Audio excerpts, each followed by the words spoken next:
राधे राधे दोस्तों, भजनों की माला में आपका स्वागत है। मैं आज आपको दुर्गा गणपति व्रत की कथा सुनाने जा रही हूँ। श्री सनत कुमार जी ने भगवान श्री सदाशिव से कहा, प्रभु, किस व्रत की करने से अतुल सौभाग्य होता है तथा प्राणी पुत्र पौत्र धन और ऐश्वर्य प्राप्त करके सुख भोगता है। भगवान, मुझे उन व्रतों में से उत्तम व्रत को बतलाइए। यह सुनकर भगवान श्री सदाशिव ने श्री सनत कुमार जी से कहा, त्रैलोक्य प्रसिद्ध दुर्गा गणपति नामक व्रत को भगवती पार्वती ने श्रद्धा से किया था। हे मुनि सत्तम, इस व्रत को पहले सरस्वती, इंद्र, विष्णु, कुबेर, अन्य देवता, मुनि, गंधर्व, किन्नर सब के सब कर चुके हैं। श्रावण मास के शुक्ल पक्ष की पवित्र चतुर्थी के दिन सब पापों को नष्ट करने के लिए यह व्रत किया जाता है। चतुर्थी के दिन एक दंत गज के तुल्य मुख वाले गणेश जी की सोने की प्रतिमा बनवाकर सोने के सिंहासन पर सोने की दूर्वा बिछाकर तांबे के कलश पर स्थापित करनी चाहिए। लाल वस्त्र बिछाकर सर्वोत्त भद्र मंडल का निर्माण कर उस पर कलश स्थापन करना चाहिए।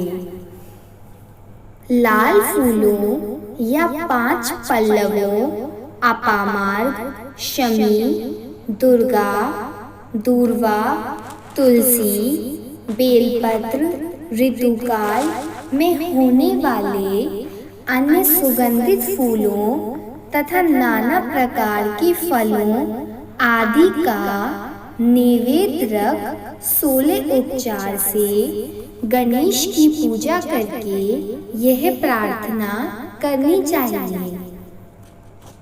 इस स्वर्ण निर्मित प्रतिमा में विघ्नेश का आवाहन करता हूँ। यहाँ पर कृपा निधि आए।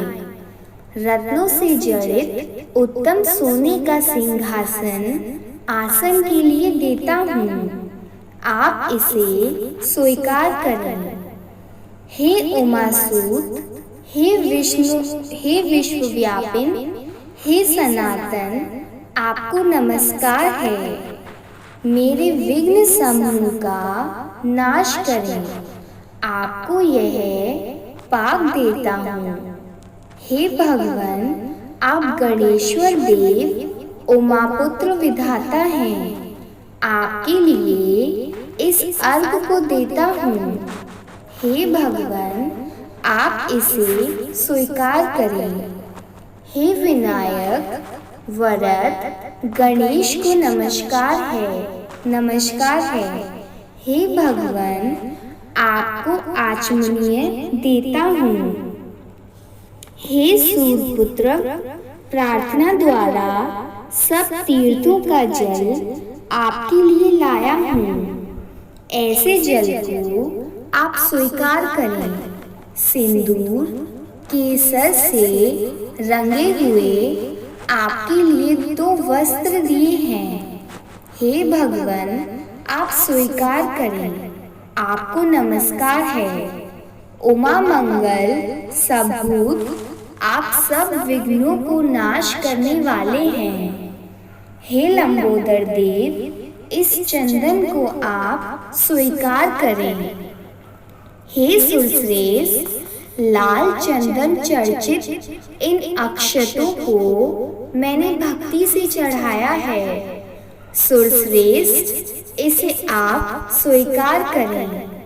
चंपक, केतकी, जपा फूलों से मैं गौरी व्रत की पूजा करता हूँ, मुझ पर प्रसन्न हो, लोगों के अनुग्रह के लिए तथा दानवों के बधार्थ एक दंत आपको आपका पतवार है।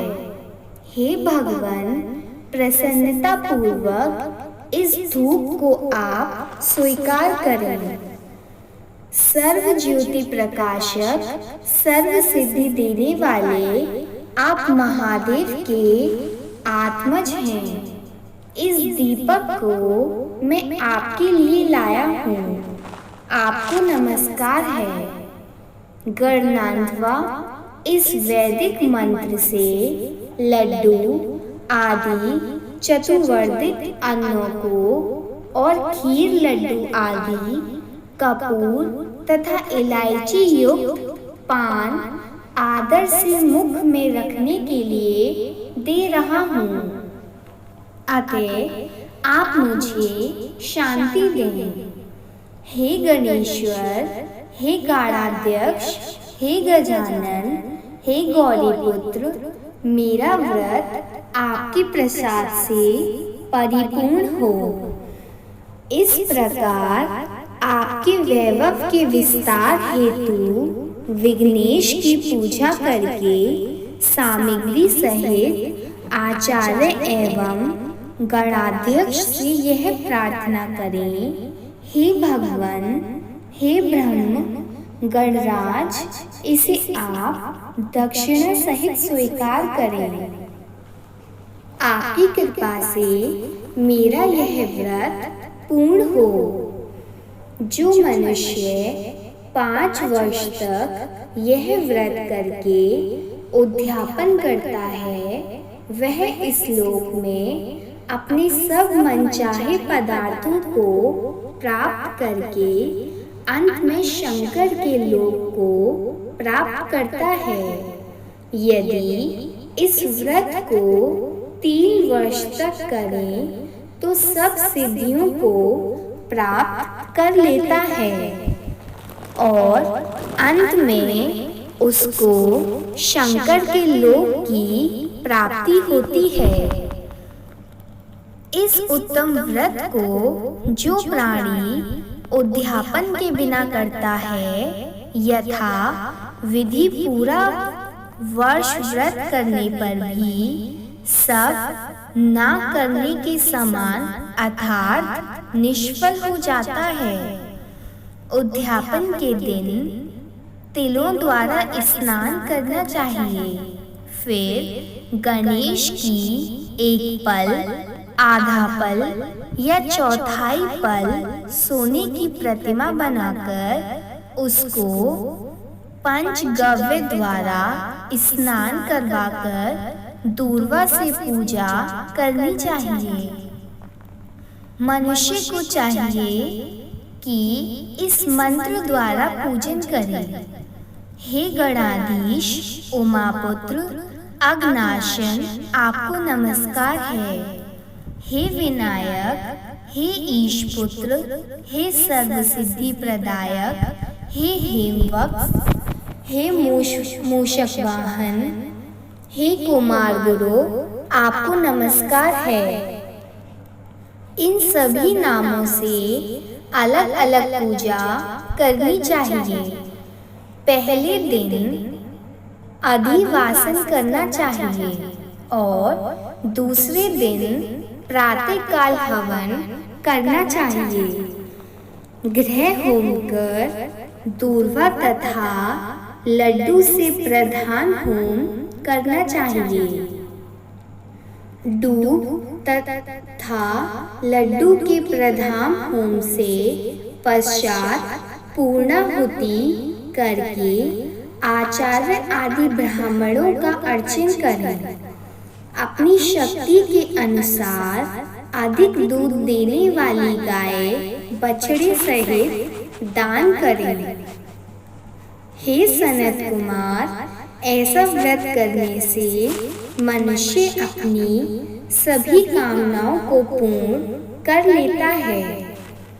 शंकर भगवान ने भी सनत कुमार से कहा, हे वत्स, मैं अपने प्रिय पुत्र के व्रत करने वाले पर प्रसन्न होकर उसे भूमि के सब सुखों को दे देता हूँ। अंत में उसकी सद्गति भी करता हूँ, जैसे कि शाखा प्रशाखाओं द्वारा दूर्वा वृद्धि को प्राप्त होती है, वैसे ही पुत्र पौत्र आदि संतति की वृद्धि होती है। हे सनत कुमार, मैंने यह गुप्त दुर्गा गणपति व्रत आपसे कहा है। यह अत्यंत उत्तम है। इसे सुख की इच्छा वाले मनुष्य को अवश्य में करना चाहिए।